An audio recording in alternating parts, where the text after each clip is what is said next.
Okay, my name is Dan Montsitsi, currently chairperson of the Joint Standing Committee on Defence in Parliament. But my other capacity is as a deputy chairperson of the June 16 Foundation. I was one of those people who marched in 1976. But the June 16 demonstration did not just come, it was organized. I remember on the 12th of June, in fact, in 1975, in December, when we first saw in the Sunday Times a picture of the Minister of Education then, who was indicating that Afrikaans is going to be introduced in the schools in Soweto. Now, we were in a meeting of SASM, South African Student Movement, in DOCC Orlando. Then we didn't think the government was serious about imposing this language in our townships, because the medium that we've been using in the past has been English throughout. History in English, math, science, history in English. Now this obviously was going to be a challenge, and as I said, we did not take it seriously. But come early January, it became very clear when the district inspector, De Beer, began to visit schools in Soweto, convened meeting with the principals and teachers, and also with the school governing bodies, which then were referred to as school boards, informing them that Afrikaans as a medium is going to be introduced. Now we started to coordinate meetings of SASM, and then in Welgespreid in May, we started talking about this issue of Afrikaans as a medium to ensure that we are going to be able to tackle it.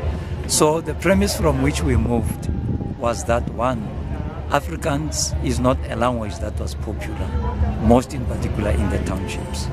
Two, the fact that our teachers, even in their own tuition in the training schools, teacher training colleges, they were not taught in the medium of Afrikaans, but in the medium of English, which makes it even much more difficult for them to be able to teach us in a language that they themselves were not tutored in. And thirdly, we had an attitude as pupils, and most in particular that young generation, of Afrikaans as a medium. So imposing it obviously would have meant that it is a challenge to the generation of 1976. So we decided then on the 12th of June to convene a meeting of all students, student leaders in the OCC, where we decided to form an action committee. So the chairperson of the action committee at that time was Tsietsi Mashineni, and the purpose of the action committee was to ensure that we coordinate the dissatisfaction around the imposition of Afrikaans as a medium throughout the schools in Soweto.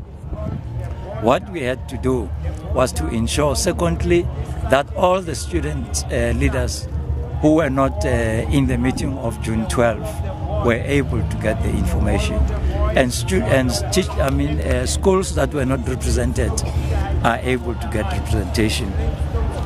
So we decided at the meeting where we formed the action committee that, one, June 16 on Wednesday will be the day on which we are going to demonstrate. That two, the demonstration will be peaceful. That three, placards will be there to indicate what the problem is.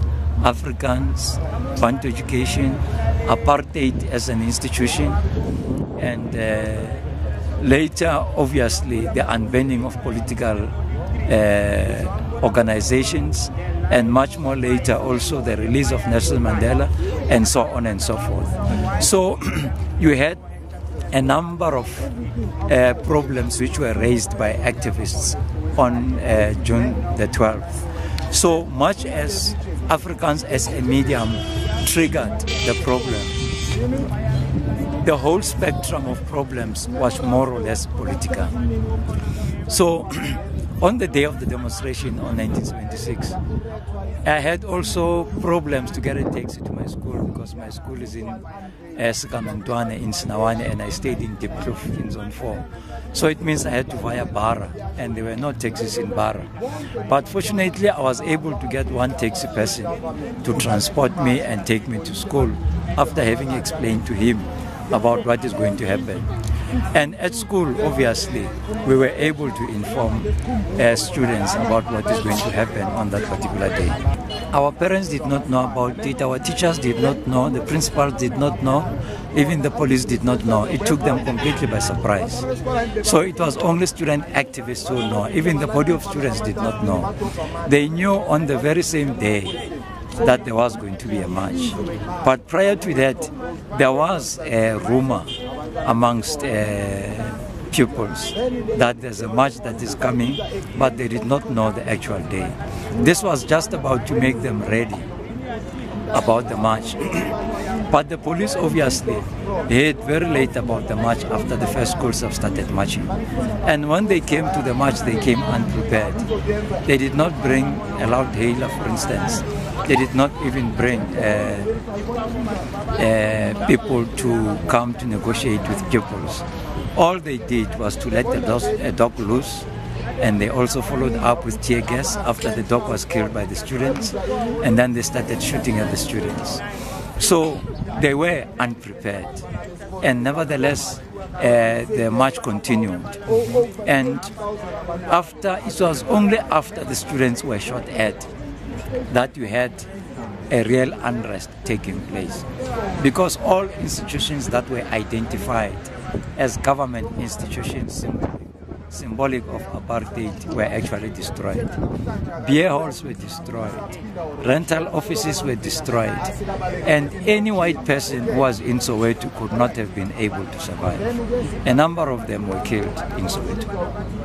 Schools after June 16 were closed. But subsequently, when we formed the the Soweto Students Representative Council, we were able to communicate with students, most in particular through the press.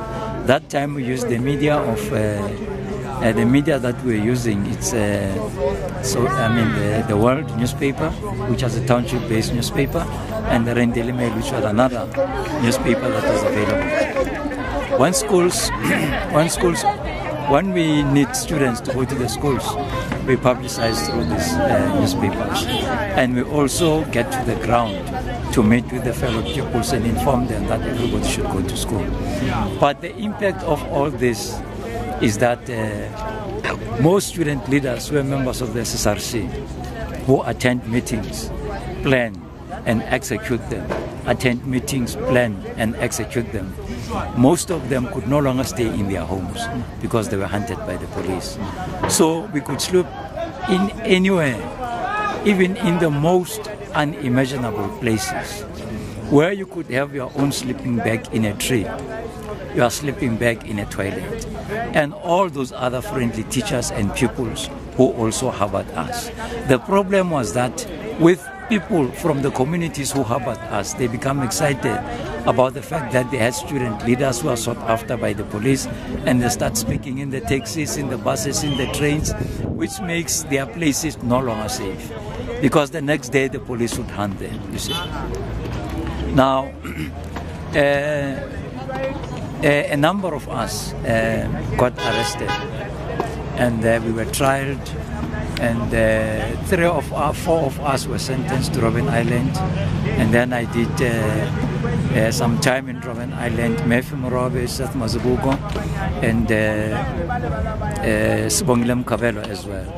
These were the leadership of the SSRC and the casualties of the SSRC. We went back, we established the June 16 Foundation, and we are prepared to make a contribution, most in particular to ensure that our schools become normal.